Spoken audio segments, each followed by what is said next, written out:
Right now, it's time to welcome our first guest, Gregory Deco, head of U.S. macroeconomics at Oxford Economics. He is responsible for producing the U.S. macroeconomic forecast using Oxford Economics' proprietary global economic model. He tracks and forecasts high-frequency indicators and oversees the production of U.S. research pieces on consumer markets, housing, business investment, international trade, labor markets, inflation, fiscal and monetary policy. Gregory, is there anything you don't do, for goodness sake?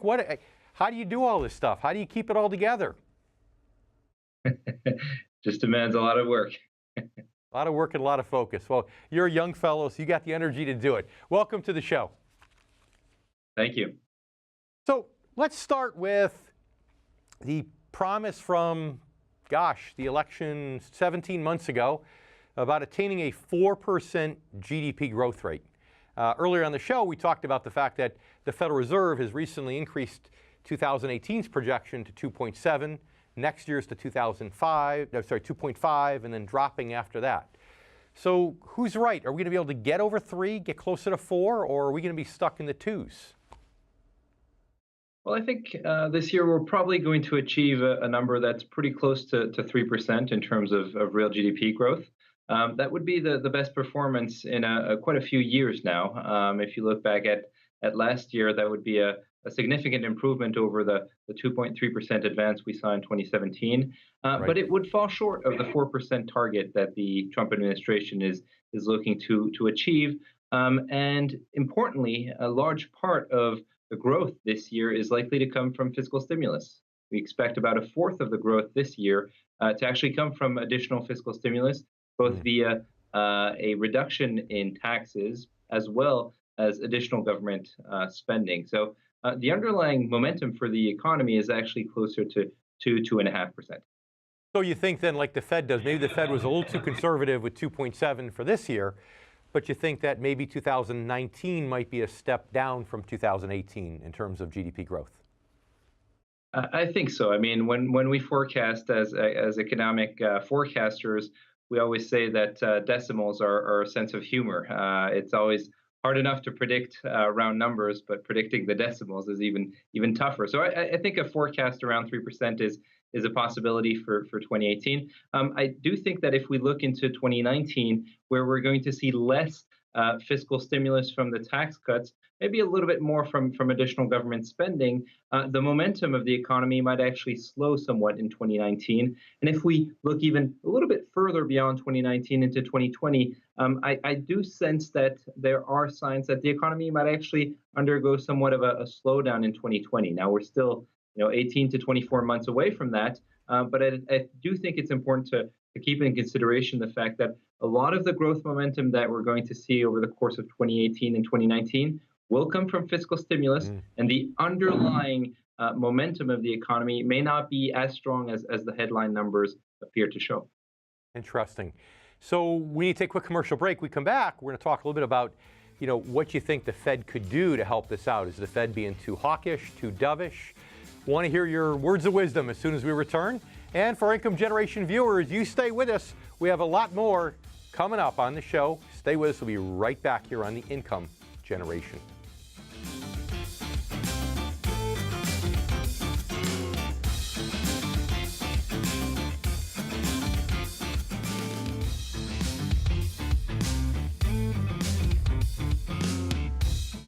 And on that note, let's welcome back Gregory Deco to get his take on the first 2 months of Jerome Powell's being in office at the helm of the Federal Reserve. Too dovish, too hawkish, or as my good friend Jeffrey Small would say, like Goldilocks, just right? I think overall, in terms of Jerome Powell's approach to policymaking, he's more of a pragmatic. I think that so far what we've really seen is someone that looks at the data, evaluates the data, and generally concludes that the economy is doing quite well, that the pace of GDP growth is satisfactory, that employment growth remains quite solid, and that inflation is gradually moving back towards the Fed's objective of 2%. And in that environment, in those circumstances, The Fed expects to raise rates currently 3 times for 2018. We think actually they might actually go with 4 rate hikes this year, given the fact that inflation will actually probably surpass the Fed's 2% inflation target somewhere around the summer of this year. All right, so of course now the 800-pound gorilla in the room is long-term interest rates. You know, the Fed could certainly take 3 more hikes and they can get us up in the 2.25 to 2.5 range, but then how do we know long-term interest rates are going to respond? We have, European countries now still with their stimulus. We talked earlier on the show about Spanish and Italian 10-year debt paying nearly half the interest rate that ours does, but yet with theoretically at least a higher default risk.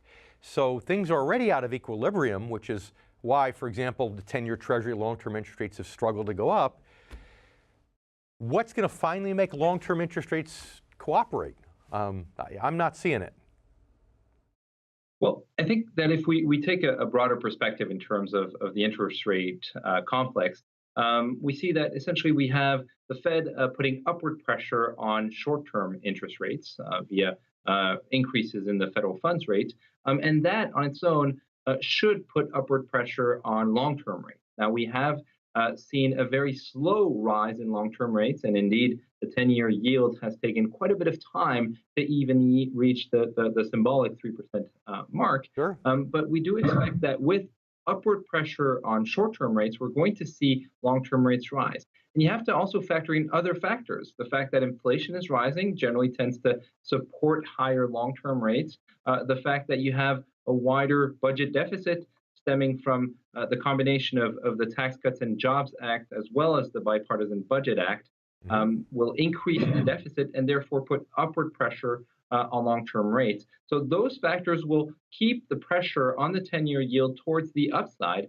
We cannot forget, though, that the U.S. remains the reserve currency of the world, and that in case of uncertainty around the world, whether geopolitical or economic uncertainty, capital flows back into the United States and tend to put downward pressure on long-term yields. So there are two opposing forces at play right now. Right. So in the 30 seconds or so we have left in the segment, what about the flattening of the yield curve? 2 interest rate hikes ago, there was a 0.9% difference between the 2-year and the 30-year. Now it's about 0.65. They raised rates 3-4 more times. It could be 0.3, 0.4. Isn't that close to a flat yield curve? Yeah, I think we're getting close to a flat yield curve. What really matters, though, is an inverted yield curve where long-term rates fall below short-term rates. That's generally indicative of an impending recession. That's a real problem. But we can't forget that that's not necessarily a sign that the recession is coming up in the next few months. You still generally have a year, maybe 18 months before a recession actually hits. When we come back, I want to talk to you a little bit about the deficit, the national debt. How far can we go with the national debt? Can we really grow our way out of it and just keep taking on more and more debt ad infinitum?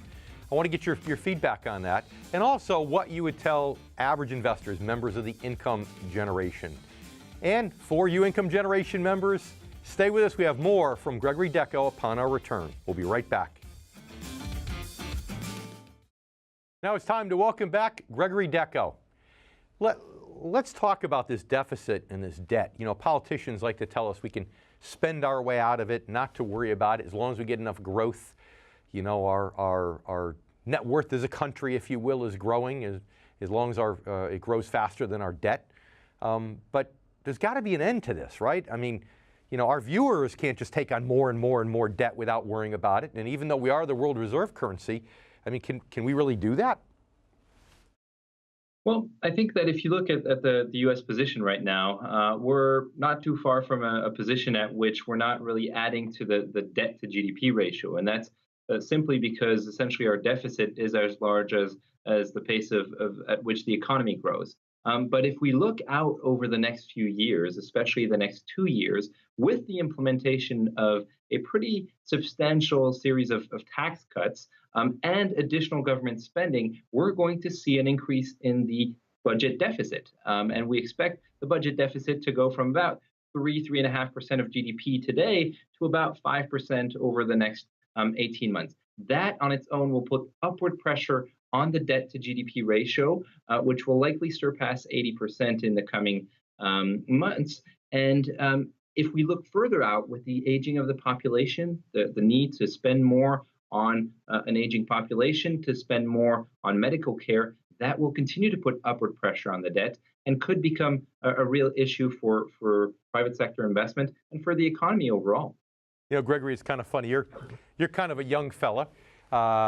It's usually the crusty old salts, the ones that are more apt to say, be more cynical and say, no, we can't keep doing that. So it'll be interesting. We have Jim Rogers coming up next. I'm going to ask Jim the same question. And we'll see, we'll plot you head to head against Jim Rogers. We'll see what he says. So where do people put their money? You know, people, members of the income generation that watch our show that are age 50 and over, you know, if long-term interest rates are going to go up to afford the Federal Reserve more room to raise short-term rates, you know, that's not the best scenario for fixed income, but it's also a bad scenario for equities. If the equity market is pricing in Trump's promise of 4% GDP growth and they're only going to get less than 3%, then that's not good for equities either. So, you know, what are people to do? I mean, put all their money in cryptocurrencies and cross their fingers and toes and hope for the best? What would you tell average middle America today? Well, I don't necessarily know that people should take big risks with new forms of currencies, as they tend to carry quite a bit of risk, and the return is not always guaranteed, especially in the long run. But I think that if you look out, you know, over the long period of time, then it continues to be quite revenue generating to invest in a mixed portfolio, to have investment that aren't necessarily putting all of your eggs in the same basket. And so to have a blend both nationally and internationally in terms of where you invest your money, and in order to, in some ways, offset the risks that might come from the international global environment or from the domestic environment. So in that environment, I think diversification is really a key element of any investment strategy that looks into the future. And I think that while the economy might be close to the end of this cycle, we can't forget that the U.S. economy is very much pro-cyclical. And after every upcycle, there is a down cycle that is again followed by an upcycle. So we have to remain optimistic about the prospects for growth. The U.S. economy remains very much a dynamic economy, and I think it remains very much a center that will continue to attract capital flows from the international environment.